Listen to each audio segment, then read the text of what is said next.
everyone. We had already recorded this episode, but we unfortunately were hit with another false DMCA, so right now we can't upload videos longer than 15 minutes. So for a little bit, we're going to upload some of the longer episodes into 2 parts, including, but not limited to, this one. And also, we're going to be starting the Quran Reloaded, so, you know, it's a trade-off. Yeah. So, you can go ahead and at the end of this episode, or at the end of this first part, there should be an annotation that'll send you to the next part. Sorry about that. Blame Polish movie theater chain that thinks they can tell us to put down our review. Anyways, enjoy the episode, everyone. I love you. Hello, everyone. I'm Hugo. And I'm Jake, but I'm irrelevant. And this is Ask Hugo number 25. We've done a lot of these. 25. We do like once a month. Have we been doing these for 25 months? There must have been some where we did 2 or something. Seriously? We've done 25 of these, though? I know. 20? Huh. I guess we have. So anyways, today I'm here to answer more of your questions. That's the premise. Go. I think it's Ashley L. That's a weird way to spell Ashley. Are you a stripper? Ashley with an I. Hey Hugo and Jake, I'm pretty much agnostic, as is my long-term boyfriend, although he is a confirmed Catholic. We are at the point in our relationship where we're talking about a future and how we want to raise our kids, etc. And he, out of nowhere, keeps bringing up how he wants a Catholic wedding. I would argue that is not out of nowhere. I love it when you guys, I'm not baptized, let alone Catholic, and for our kids to be baptized. He hasn't been to the church since he was confirmed when he was in junior high, and we've been living together in sin for years. He is in no way religious and actually politically and ideologically believes in things that are against Christian/Catholic teaching, but for some reason wants all this Catholic pomp and circumstance in our future. How would you deal with this situation? Jake already kind of answered you briefly in the comments, but this is something I wanted to talk about because I've seen some kind of stuff before and think this happens sometimes. I would assume maybe you've talked to him. It wouldn't shock me if this was more of a family thing, like he's doing it for his family. And if that's the case, if you're okay with that, great, and that's something you need to talk about. However, I would warn that if he's willing to do the Catholic thing for his family for this, how's it going to go when his family questions how you're raising your kids in the future if you're trying to raise them secularly? You know what I mean? Is he going to be okay with that when his family starts asking questions about if you're raising the kid Catholic, if you're going to, have the kid baptized and all that stuff? Personally, I don't have an issue with any of this stuff. Like, I just, like, that person probably wouldn't just get along with me over time and we wouldn't end up getting married and having kids. If only the being confirmed in a church sort of thing and like having the wedding is the important part, cool. But when it comes to raising children in a church setting, especially a Catholic one, I'm not really into that. But like I would go and have gone with my significant others in the past to like Easter things at churches or like Christmas or, you know what I mean? Like it just depends on the degree to which the religion is a part of the relationship and your life. In reference to the children that maybe you'll someday have and your relationship with each other. So I don't think it's a big deal. And as far as the family thing, you just answer honestly. And if they don't respect that, well, I guess they don't have to fucking come over. My biggest concern would be the future and if you decide to have kids. Right now, it's just a thing that you might do together at the church this one time. Not that big of a deal if it's not a big deal for you. If it is a big deal, then you need to discuss it because, your wedding is both of yours things. If it's an issue, talk about it and you might have an argument or whatever. But as far as later on, the kids are the bigger issue because a wedding you can compromise on. Kids are a little harder to compromise on as far as religious background goes. Like, you can either raise them as kind of skeptical and exposing them to whatever and explaining that, no one really knows, or you can raise them to be a specific thing. And there's not a whole lot of compromise in the middle. I mean, I guess in theory you could be like, this is what daddy believes. He believes, this Catholic stuff and teach them some of that. And you could say, but your mom doesn't believe that for XYZ reason. Possible. So basically, I'd talk to your husband or future husband because that could get to be a pretty big issue in the future. James Gilmore asks Hugo, Dear Hugo, if you could run a country in any way, what system of government would you choose? Example, democracy, communism, monarchy, etc. And bonus question from Jake, what would be your state food? Interesting. I already know what Jake's going to answer, but I guess I would use probably sort of the United States system as a backbone, but then I would add mandatory voting, fixed gerrymandering, term limits for people in Congress, because that's a pretty big issue. I mean, there are people in Congress who've been there for 30 years. That's way too long. I could see maybe 10 years, because that's a job that you need to learn. 3 cycles. Sure. How about that? So 12 years. Sure. But 30 is ridiculous. I would probably set a lot of campaign finance stuff, but it'd probably be pretty similar. I mean, a lot of stuff's fucked up, but I mean, the good ideas are there. It's just been fucked up. I think an obstructionist system is good sometimes, if that makes sense. Checks and balances work well when they work, but lately they haven't been working. Checks and balances work very well, but they are slow and deliberate, which a lot of people in this day and age are not comfortable with. Sure. Like the way our country's designed and the way the government is set up, it's supposed to be slow like this. However, we're supposed to have statesmen in Congress and in the House, and not demagogues. And if you don't know what that is, like, a demagogue is basically there for them, and a statesman is there for their people. Yeah, I think maybe publicly funded elections would help with that. You know what I mean? So it's more of a I think field. I think what you do is you cap things like that. Sure. Like you cap local elections at whatever, and then you cap presidential elections at a certain budget, so that even if you got more donor money than that, and it all has to be transparent, and then you donate it back to whatever thing, and then you could just make a PR piece out of it. No big deal. But as far as my answer to this, even though you asked Hugo, I have a really good answer for this, and it's benevolent dictator. I would be in charge of the world, and everything would go fine until I got assassinated. I'll probably assassinate you. That's fine. Carlos Veloso asks Hugo, "Dear Hugo and Jake, fuck you in Spanish." I assume you're speaking Spanish. I have no idea. Maybe you can't. I can speak a little bit, but I don't know. Fuck you.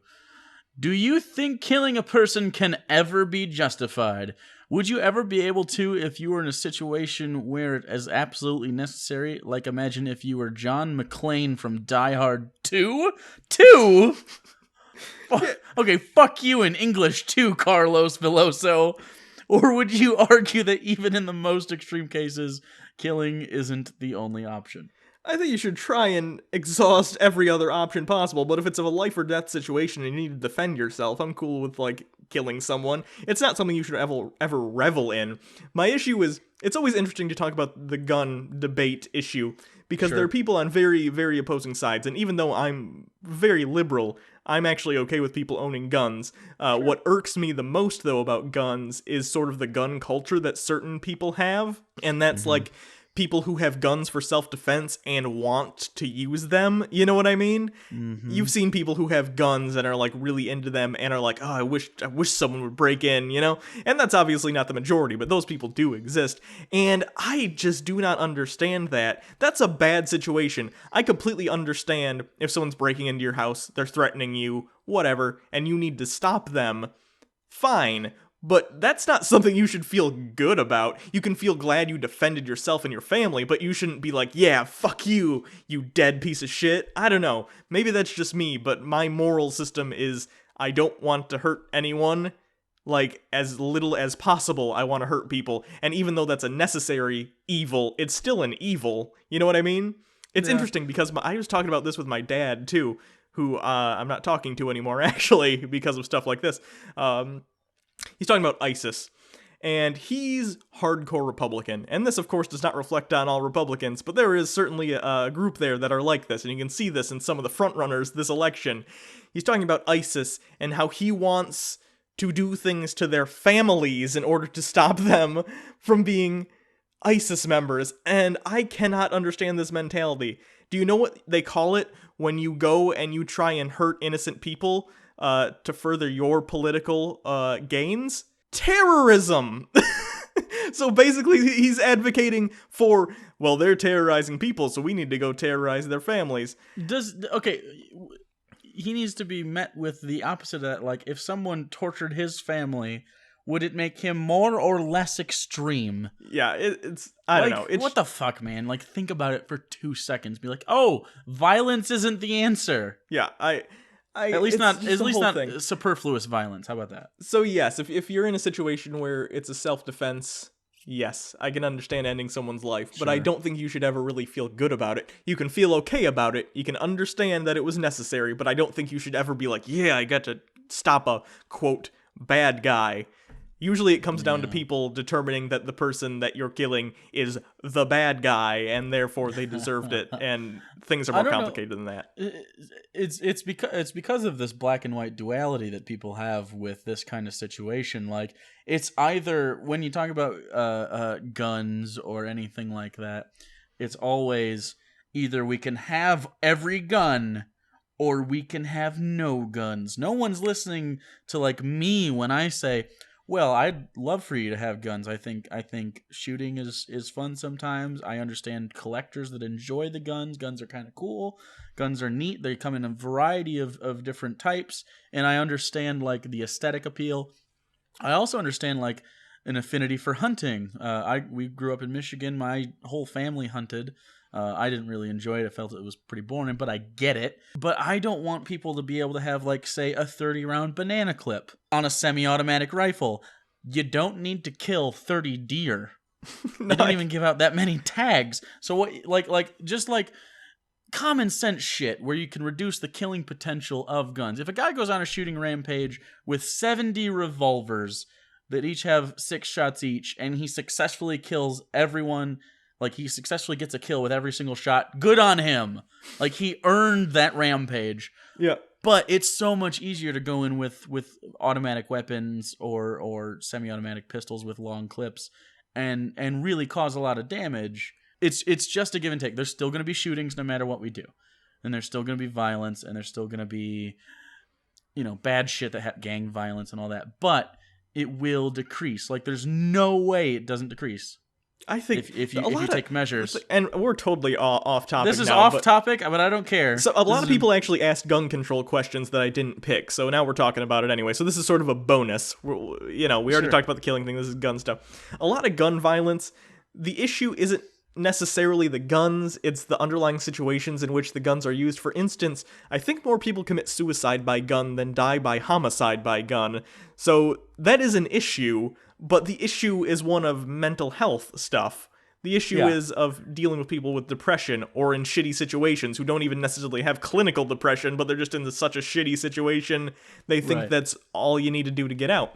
A lot of stuff is gang-related. A lot of stuff is, crimes of passion or whatever. And obviously, mass shootings, incredibly small amount. That's not my issue with guns necessarily. It's the general amount of violence that happens because of them and the lack of controlling the people who obtain them. Yeah, I don't know the answer. No one knows the answer. There's not the answer. That's the point. No. Like, technology surpassed what we're responsible with at this point. But it's up to us as a people to be like, hey, you can't have bazookas.